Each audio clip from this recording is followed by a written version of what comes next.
The thing we were talking about earlier in the flight deck, the last one of 7, it's Goofy, isn't it? Oh, no, Mum, Goofy. What was that? What's going on? Oh, nothing doesn't matter. It's a code, isn't it? What does it mean? What's happening? No, really, nothing. Do you think I don't know about these codes? I know all about them. Inspector Sands, fire in the theatre. Mr. Westerman, bomb on a train. What's Goofy? It was just a private remark. What does it mean? You must tell me now. Yes, you're quite right. That's what we do. We alert crew to emergencies, not with a convenient intercom in the galley, but by furtively whispering the names of Disney characters at each other. Donald Duck means lethal bird strike. Dumbo means pilots dropped his magic feather. Shere Khan means tiger in the flight deck. You happy now? No, what is Goofy? Goofy is a cartoon cow. Mum, he's a dog.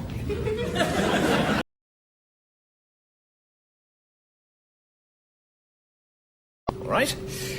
At what number of passengers does it become compulsory to carry at least one flight attendant?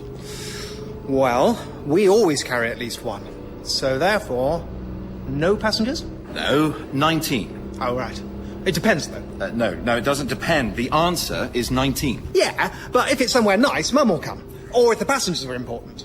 Or if she's bored. Yes, but if you say any of that, you'll fail. Whereas if you say 19, you won't fail. Do you understand that? 19. 19 passengers, 1 cabin crew, 19. 19. Will you all please stop saying 19? I didn't say 19. That is exactly the problem.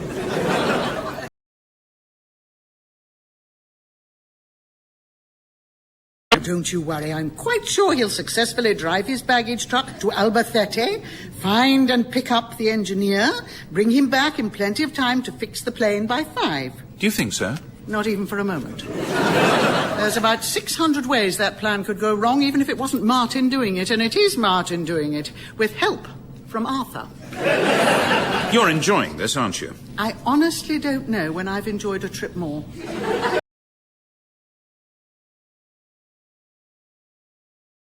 So be it, but gentlemen, we bring food for the soul, not just the body.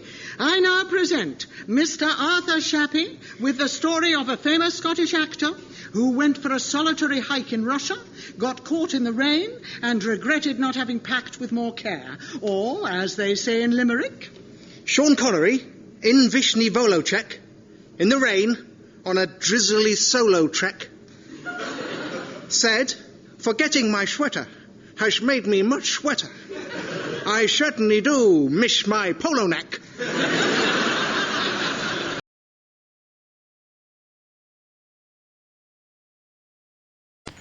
all right, you two scram as well. Get some lunch on the company card. Really? Well, you did land a plane on one engine. That deserves a treat. Excellent. Well, I think I saw a sushi place. No, I meant at the crew canteen. You can have sushi when you land it on no engines.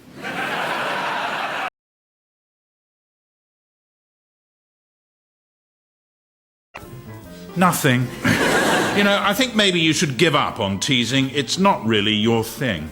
Okay. If it helps, you are excellent at being teased. Oh, really? Am I? Oh, first rate. Second only to Martin. He's the master. Oh, thanks, Douglas. And maybe if I practice, I could get as good as him. As good as Martin? I'm afraid not. He always goes the extra mile. The man just phoned me from up a tree.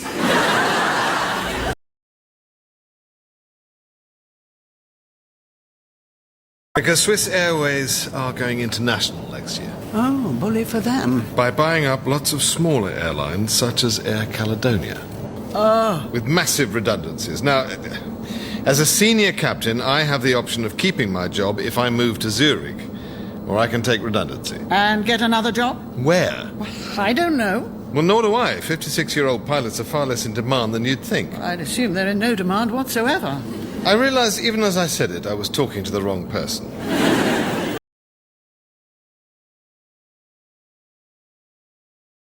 Your mother, from the sounds of it, represents the immovable force of someone who needs helping but does not want to be helped. Yes. Well, we have at our disposal, do we not, the irresistible force of someone who loves helping and doesn't really notice whether people want him or not.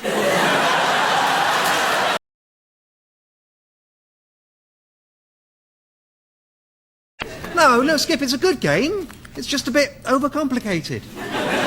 I know. How about if it's instead of odd numbers, you say fizz, and instead of even numbers, you say buzz? That would just be... It does sound quite soporific, though. Fizz. Buzz. 1, 2, fizz. Buzz. Fizz. Buzz. 1, 2, 3, 4, 5, 6. Fizz. Buzz. Fizz. Wow, Gertie's playing.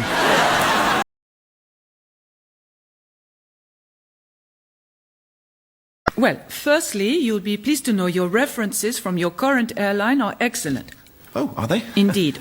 Positively glowing report from your CEO and another from your chief pilot. Well, that's very... From who? Your chief pilot, Mr. Richardson. He is most complimentary. Myself apart, there is no one at MJN whose abilities as a pilot I rate higher.